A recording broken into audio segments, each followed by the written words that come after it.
wabarakatuh. Perkenalkan, nama saya Nur Fadila, salah satu mahasiswi Institut Agama Islam Al-Mawaddah Warahmah Kolaka, Fakultas Ekonomi Bisnis Islam, Program Studi Ekonomi Syariah.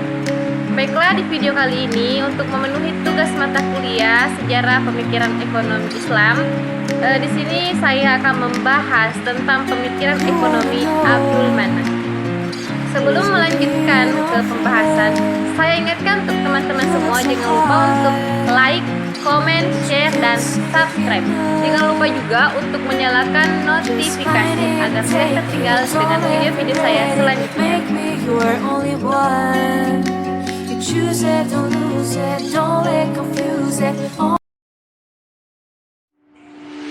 Abdul Manan, beliau diterima di Bangladesh tahun 1918.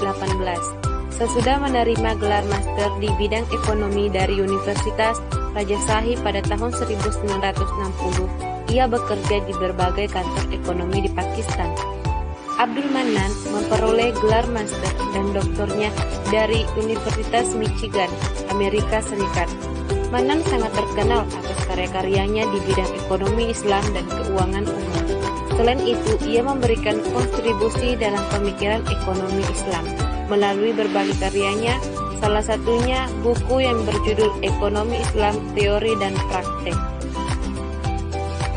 Abdul Manan menjelaskan ekonomi Islam adalah ilmu sosial yang mempelajari masalah-masalah ekonomi orang yang dijiwai dengan nilai-nilai Islam, di mana menurut beliau ilmu ekonomi Islam adalah ilmu pengetahuan sosial yang membahas masalah ekonomi masyarakat yang diilhami oleh nilai-nilai Islam.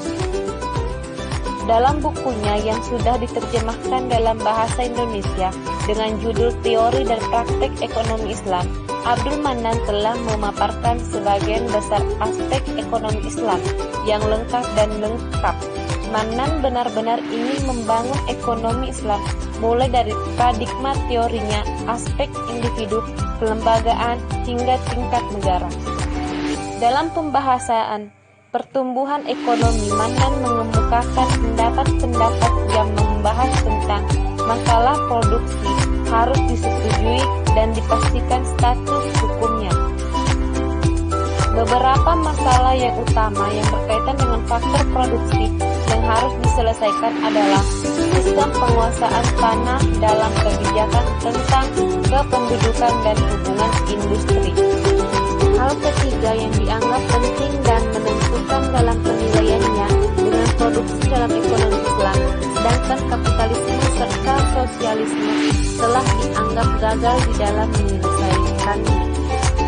Dalam penilaian penguasaan tanah, menurut Manan, Islam telah memperoleh persetujuan tentang tanah yang harus dimanfaatkan dengan sebaik-baiknya demi kepentingan masyarakat. Karena itu, pemilikan dan penguasaan atas tanah untuk mendapatkan keuntungan segelintir orang, feodalisme yang didukung oleh Islam, demikian juga pada sistem zamindari yang pada hakikatnya buat pembagian tanah sepenuhnya seimbang dengan semua Islam. Untuk menghindari hal itu, Islam menekankan arti penggalian tanah pada pemiliknya sendiri. Jika tidak mampu menggarapnya, harus diberikan kepada orang lain yang mampu digarapnya juga untuk menyewakan pada orang lain. Jika seseorang tidak mampu menggarap tanahnya, maka hak pemiliknya hanya sebatas maksimal 3 tahun. Adapun dalam diskusi pemeriksa ekonomi, sejumlah paket kebijakan operasional yang diharapkan memiliki implikasi pada masa lalu memanfaatkan lebih dari jumlah yang dapat disepakati, yaitu yang pertama, pembayaran zakat, dan kedua, larangan riba atau pinjaman konsumtif juga produksi. Yang ketiga, hak atas sewa ekonomi murni, yaitu pendapatan yang diperoleh tanpa bantuan khusus. Yang keempat, melakukan pertemuan guna menjalin penggalihan harta benda antar generasi secara adil. Yang kelima, dorongan untuk memberi pinjaman penuh dan ikhlas serta bebas dari bunga atau biasa disebut dengan qardul hasanah. Yang keenam, pencegahan dari habisnya sumber daya alam oleh generasi sekarang. Yang ketujuh, dorongan untuk memberikan sedekah kepada orang miskin oleh mereka yang memiliki dana surplus di luar kebutuhan mereka.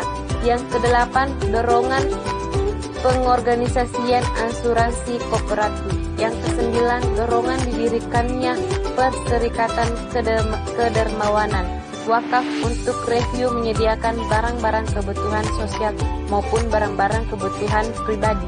Yang ke-10, dorongan untuk membelikan modal produktif tanpa mengenakan biaya bagi mereka yang membutuhkan.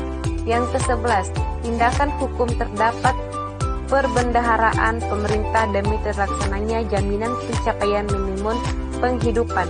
Yang ke-12, pemungutan pajak tambahan di luar zakat A dan US oleh suatu negara Islam. Baiklah, itulah tadi pembahasan tentang pemikiran ekonomi Abdul Manan.